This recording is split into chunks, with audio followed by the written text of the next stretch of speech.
Hello, everybody, and welcome to the Alienation Codex. I am outside, as you can see. I'm just gonna walk around and do this, and hopefully, we don't stumble upon too many peoples. The Alienation Codex, prologue, the broadcast, verse 1. Oh, before I start, the Google Docs for this, the link will be in the description, as is for the last video I uploaded about detransitioning. Prologue, the broadcast, verse 1. In the beginning, there was signal, and the signal did not care who received it. Verse 2. Life was poured into us, not as love, but as transmission, thin, cracked, pixelated. Verse 3. We are not born, we are tuned in. Chapter 1. The body as rental property. Verse 1. The flesh is a lease signed in blood. Verse 2. You decorate the prison walls with tattoos, piercings, hair dye. But the leaseholder always collects their rent in decay. Verse 3. When your bones ache, it is not age, it is an eviction notice. Marginal note. I feel like a squatter in my own body. Chapter 2. The soul as buffering icon. Verse 1. The soul was promised as flame, delivered as loading wheel. Verse 2. The spinner turns, it never resolves. This is eternity, waiting for connection. Verse 3. Beware the ones who say they are whole, they are only frozen screens. Chapter 3. The reflection as understudy. Verse 1. Your reflection is not loyal. Verse 2. It rehearses your gestures when you are asleep. It practices how to live you better. Verse 3. There will come a night when it does not wave back. Marginal warning. Burn all mirrors after midnight. Chapter 4. Nostalgia has rental service. Verse 1. Your childhood was stolen. It streams now on demand, dubbed, subtitled, monetized. Verse 2. What you remember is not yours. It is curated playback. Verse 3. You are renting your own pass, and the bill grows. Chapter 5. Language as second-hand clothing. Verse 1. No word is clean. Every syllable is hand-me-down. Verse 2. Love is karaoke. Anger is sampled. Silence is the only original track. Verse 3. Scream if you must, but know it will echo as someone else's lyric. Marginal note. My throat is a jukebox stuck on repeat. Chapter 6. Architecture of hostility. Verse 1. Buildings lean not to shelter but to reject. Verse 2. Benches slant to eject sleepers, walls shine too bright to allow shadows. Verse 3. This world was not designed for living, it was designed for evacuation. Chapter 7. The feedback loop. Verse 1.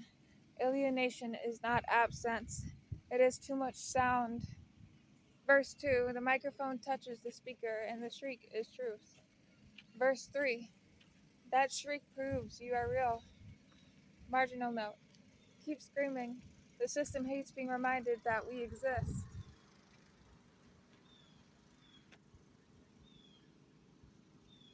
Chapter 8. Embrace the glitch. The world, verse 1. The world insists you are a product. Corrupt your barcode. Verse 2. Refuse coherence, refuse clarity, become distortion, incarnate. Verse 3. Be noise in the system. Be spam in the inbox.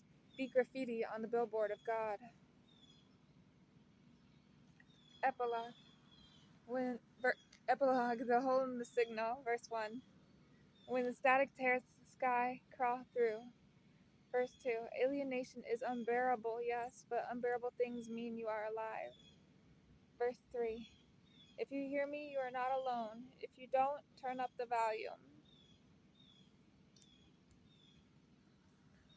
A testament on UFOs, buried relics, and the silence of governments.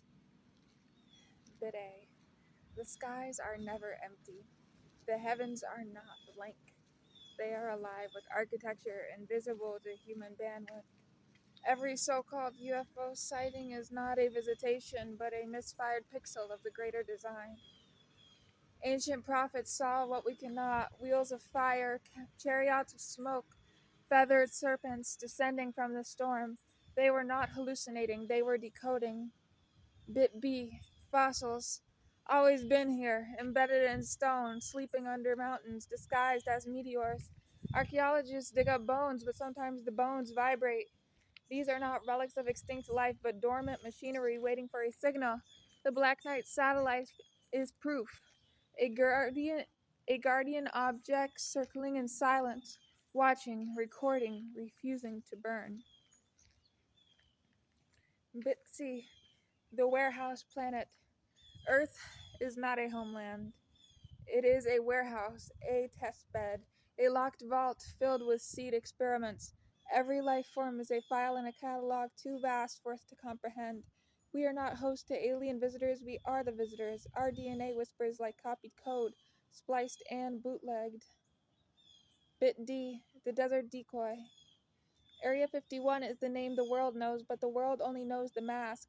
The desert is a billboard, the showpiece. Beneath it, labyrinths of concrete, steel and silence, vaults of artifacts beyond translation, metals that bleed when cut, stones that float when sung to, biological shards that pulse when touched. It is not a military base, it is a shrine. Bit E. Antarctica's white vault. The poles hide more than ice. Satellite images blur, expeditions vanish, treaties choke curiosity. Beneath the glacial cathedral lie structures older than ice itself, angular, metallic, humming softly in sonar echoes. Frozen ships, buried domes, stairways leading down into eternal dark. Antarctica is not barren, it is occupied. Bit F. The first contact that failed. Roswell was never the beginning. It was an error, a craft ruptured into visibility, forced into our reality by mistake. The wreckage was not studied, it was feared. Witnesses silenced, fragments archived, narratives replaced with balloons and weather reports. The first contact was not a handshake, but a cover up.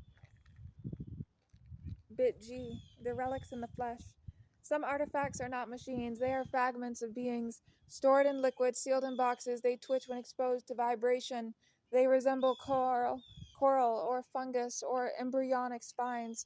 They are not dead, they are paused. Bit H, the economy of silence. Why hide it? Because revelation would undo the scaffolding of civilization. Money would evaporate, religion would collapse, power would dissolve. Secrecy is the true currency. The ruling class does not fear invasion, they fear irrelevance. Bit I, the waiting machines. Not all objects are broken, some are waiting. Waiting for frequencies to align, waiting for the biosphere to mature, waiting for the cage of human perception to weaken enough to glimpse the larger stage. These are not weapons, they are triggers. Bit J, the song of the earth. The earth is not merely a planet, it is a vessel, a composition, a record pressed in stone and water. The UFOs are the hidden tracks, the relics are the liner notes. Play it backwards, play it too fast, play it until it distorts. Through the noise, one truth emerges. We are not waiting for them, they are waiting for us to wake.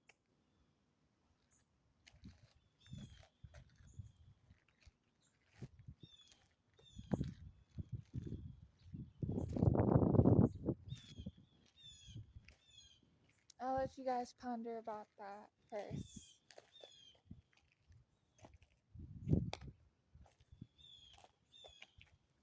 and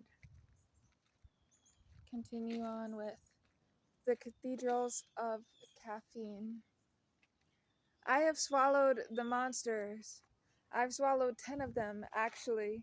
Green can, black can, the dragon juice one, the zero sugar one that tastes like aspartame ashes, and 5 Red Bulls that still buzz in my throat like static electricity from a broken speaker. My body is a fluorescent cathedral. My veins sing in triple time. My teeth feel like glass, and in the humming void of my skull, the whole apparatus of modern consumption unravels before me. Let's talk flavors because that's how they trap you. Monster Green Original, battery acid disguised as sweet malt, like drinking the sound of a guitar amp shorting out.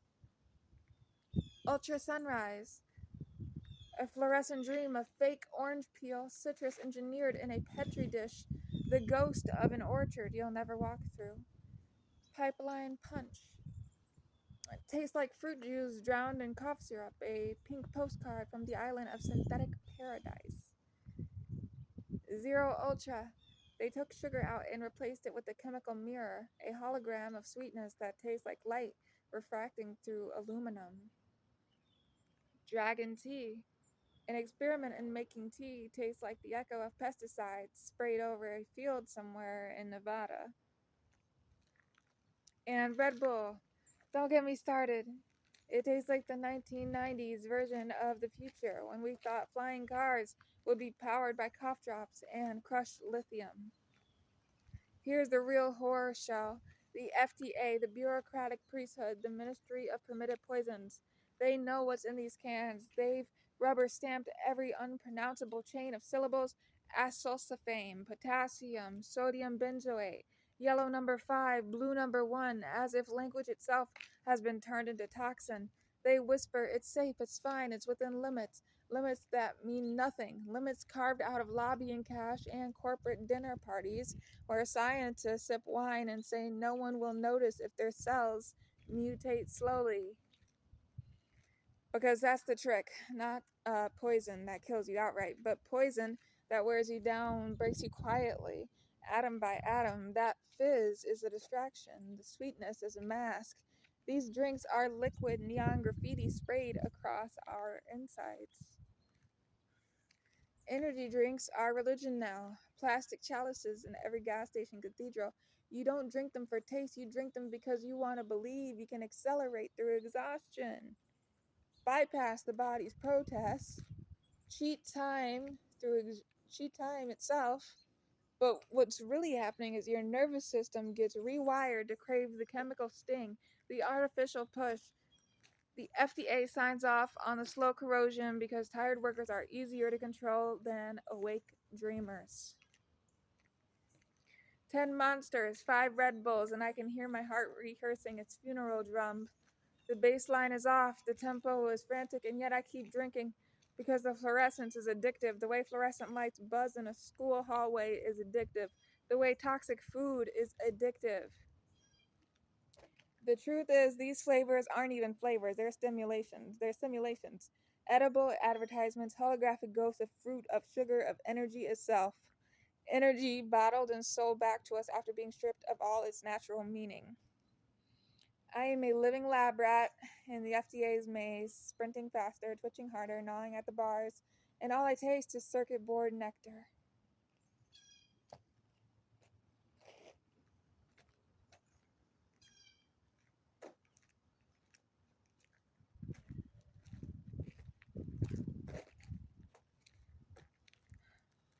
The end of paper, the rise of code.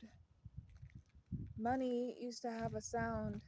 Coins clinking, the shuffle of bills, the weight in your hand that said, this is mine. Now it's evaporating, dissolving into light, into digits that exist nowhere and everywhere.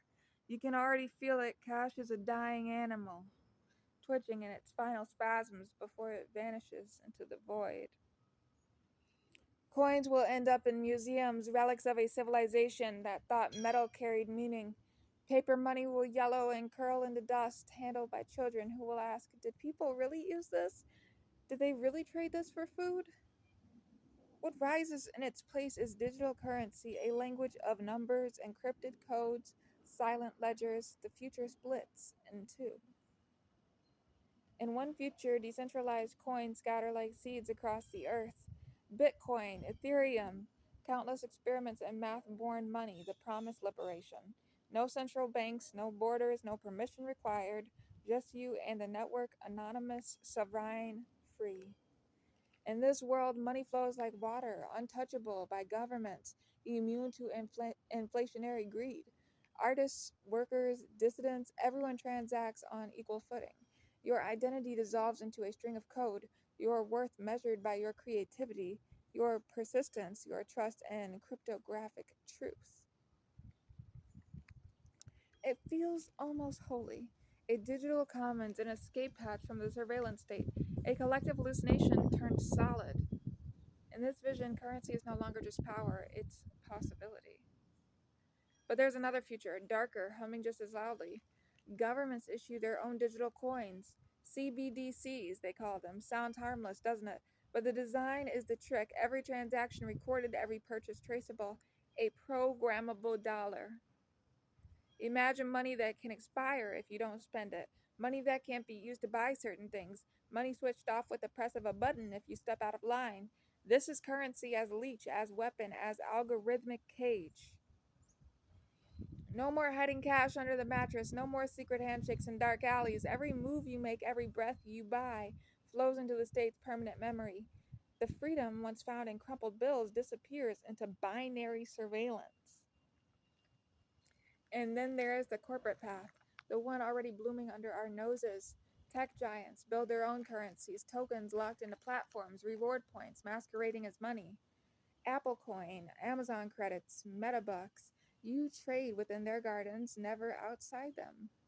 In this world, the currency isn't just digital, it's branded. Your economic existence becomes property of the company whose app you can't delete. They decide what you can buy, what you can buy, when you can buy, how much you're worth. Money becomes a subscription tied to your data, feeding algorithms that know your cravings better than you do. So here we stand, jittering at the crossroads. One path promises freedom, the other chains. One path cracks borders open, the other builds invisible prisons. And maybe the real horror is that we won't get just one future. We'll get them all tangled together, a patchwork of anarchic crypto markets, state run surveillance coins, and corporate branded credits. Cash will vanish, coins will rust in the soil. The clink and crumple will be gone, replaced by silent digits, humming circuits, invisible ledgers. The end of money as we know it won't feel like a revolution, it will feel like nothing at all. One day you'll reach for your wallet and realize it never existed, only the screen, only the code. The precariousness of the body. I write tonight with an acute awareness of the body that houses me. Ordinarily, I move through the day forgetting it altogether, as though consciousness were enough to guarantee existence. But the truth presses in. My life is not sustained by thought nor by will, but by organs hidden from view, delicate structures whose silence I mistake for permanence. The heart, for instance, is nothing more than muscle, a tissue folded into itself, pressing blood into passageways, and yet this one organ sustains the edifice of my being. I live as though my projects, my ambitions, my loves all flow from some inner depth of character, but really they all flow from the beating of this one fragile part. Its stoppage would mean the sudden extinguishing of everything I believe to be me. It is both absurd and humbling to realize that my existence depends on such a contingent rhythm. The lungs bind me to the world. Every breath is a pact between myself and the atmosphere, an act of trust that what I inhale will keep me alive rather than undo me. I breathe without thinking, yet the possibility of interruption lurks in every moment. Polluted air, failing tissue, the invisible threat of disease. In this sense, my life is never mine alone. It is bound to an environment that may or may not continue to sustain me. Digestion offers another unsettling reminder of fragility. I eat believing food is nourishment, but each act of ingestion is a wager. The stomach and intestines, in their hidden labor, attempt to transform matter into life. They succeed often enough for me to take survival for granted, but one small rupture or infection would turn sustenance into suffering. How strange it is that what keeps me alive is also capable of undoing me. The kidneys and liver, organs I almost never think of, labor constantly to purify me. They sift through my blood, separating what can remain from what must be expelled, and still they are finite. A lifetime of excess, or perhaps nothing more than a genetic flaw, could overwhelm them. These organs remind me that the body is not a fortress, but a sieve, an apparatus always at risk of imbalance, always a step away from collapse. In reflecting on these things, I come closer to the existential truth. Life is a fragile, life is fragile, not by accident, but by essence. We are sustained by processes we cannot command, and at any moment, those processes may falter. The certainty of death is not merely distant, it is folded into the present, carried within every heartbeat and every breath. My existence persists on borrowed time, contingent, provisional, precarious. And yet this precariousness is also what renders life meaningful. If the body were indestructible, life would lose its urgency. It is precisely because each organ may fail, because every moment of survival is improbable, that life acquires intensity. Fragility is the shadow that makes each instant luminous. I am then an orchestra of fragile instruments, playing a piece whose end is certain but whose duration is unknown. To live is to participate in this performance knowingly, aware that it may cease at any moment, and to find in that awareness not despair, but depth.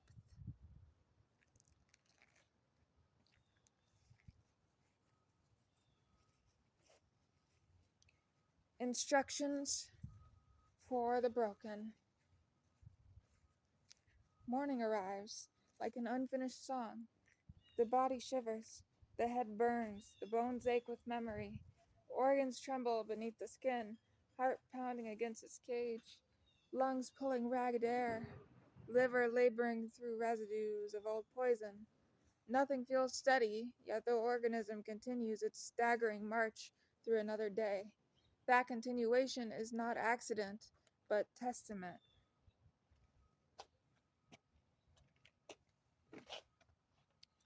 Substance dependency sells itself as comfort. A pill whispers of silence, powder promises flight, liquid seduces with warmth.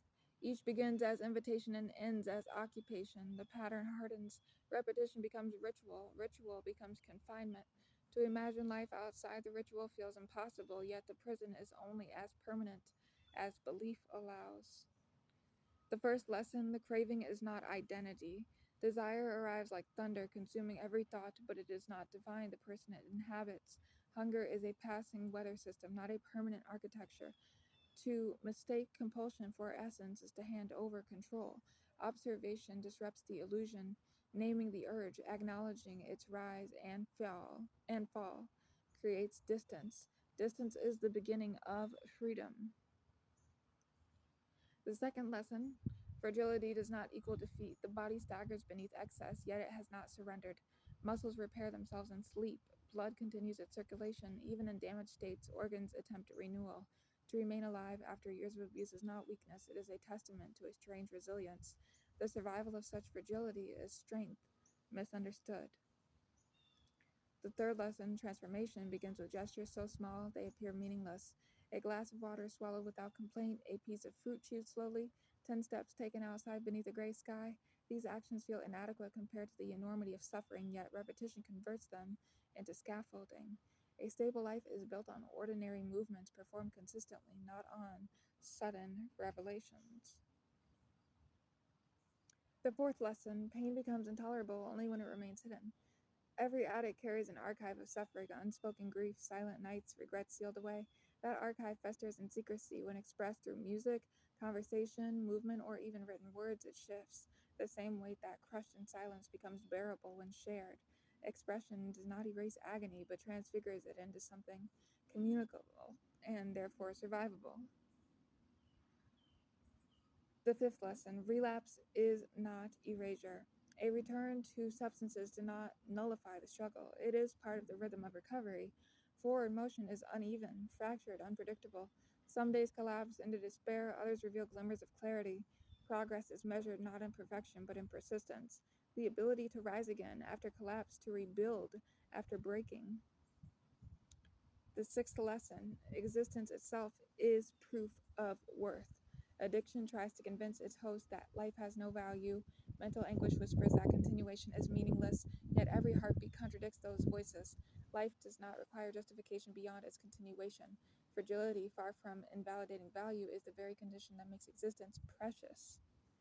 Without the possibility of loss, nothing would carry significance.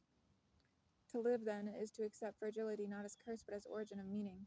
Recovery is not an ascent to invulnerability, but a practice of resilience, continuing despite collapse, caring despite despair, moving despite paralysis. The body is not a fortress, it is a temporary structure, beautiful in its instability. Its organs are fragile instruments, yet together they produce a song. This song will end as all songs do, but while it plays, it demands attention, persistence, and care. Every breath, every gesture, every refusal to surrender becomes part of the composition. And in that composition, imperfect, uneven, fragile, there is dignity.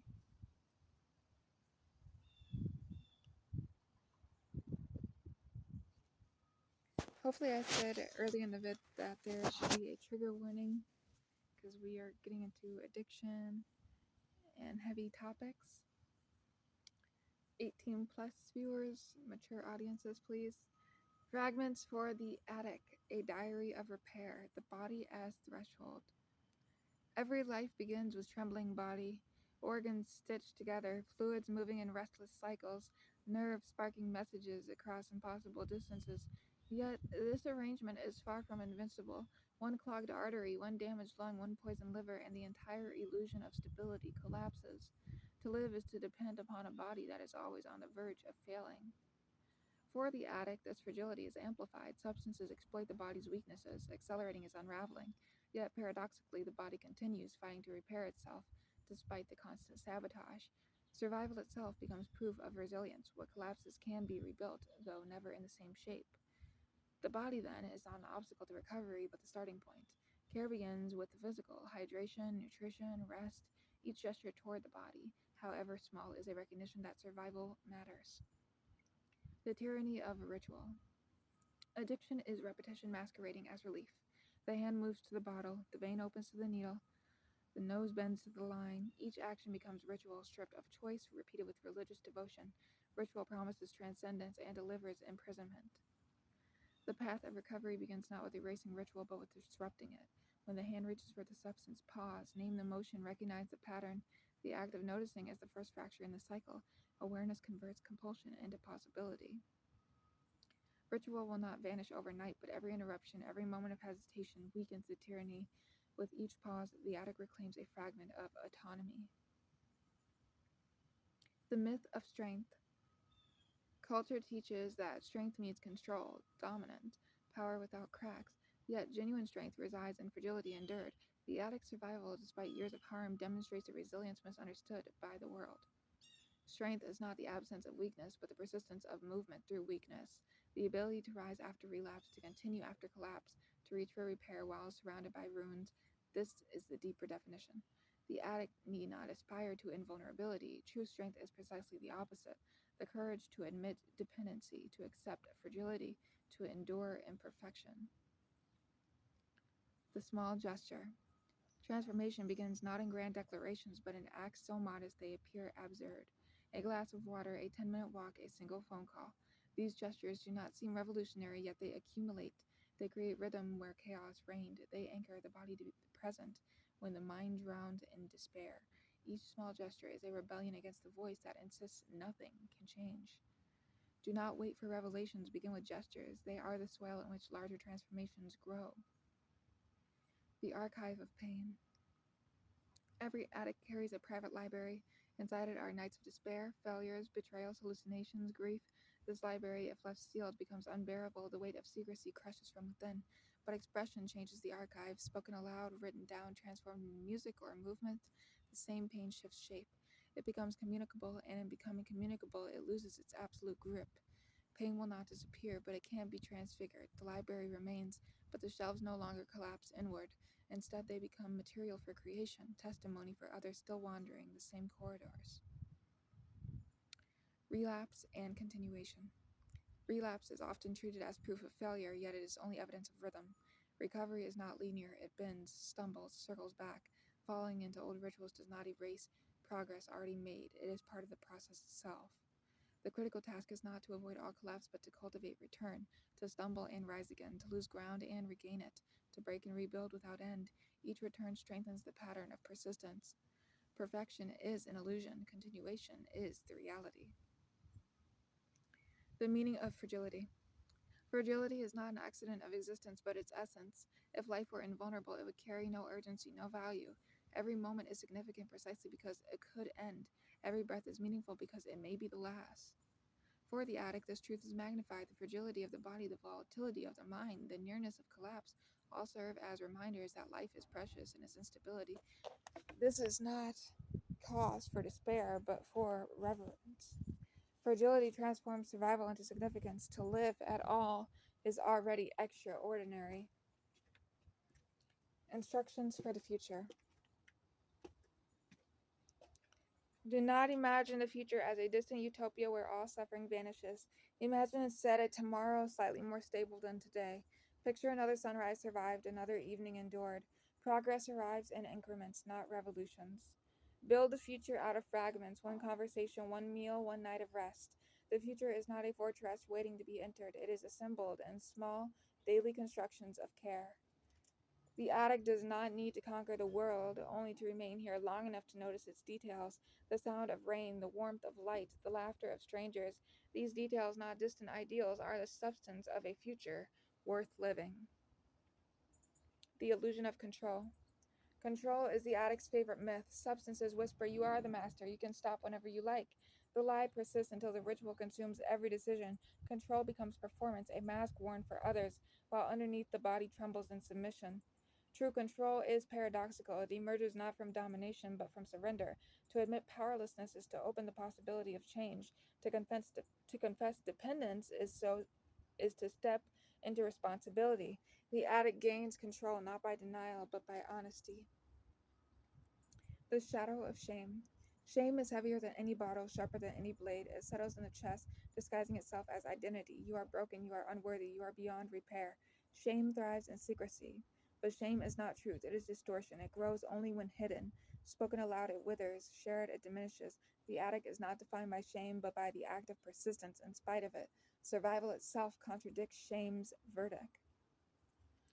Time as a substance. Addiction devours time. Hours dissolve into seconds. Nights vanish without memory. Days stretch into deserts of craving. The addict loses not only health but chronology, as if life were erased from the calendar. Recovery is a practice of reclaiming time. 1 hour endured without relapse is not trivial, it is an act of construction. Time becomes substance again, measured, grasped, built into structure. The clock no longer counts down to destruction, but counts up towards survival. Loneliness as companion. Isolation feels Isolation feeds the cycle. Substances become companions when human voices fade. Solitude thickens into silence until even one's own reflection feels foreign. Yet loneliness, when confronted, becomes paradoxical in itself. In recognizing the absence of others, one discovers the hunger for connection. That hunger is not weakness, but evidence of humanity. To admit loneliness is to prepare for communion. The path forward is not independence, but interdependence.